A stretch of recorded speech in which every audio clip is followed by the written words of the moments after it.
How to download Call of Duty Mobile on PC without emulator.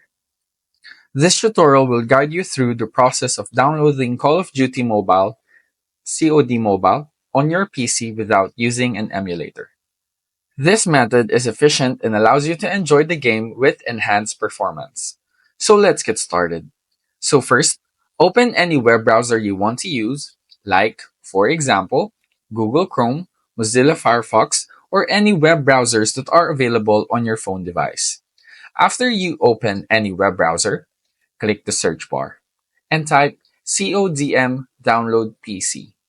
As you can see, mine is already searched on CODM's download PC. From here, just choose and click the link of the Game Loop website.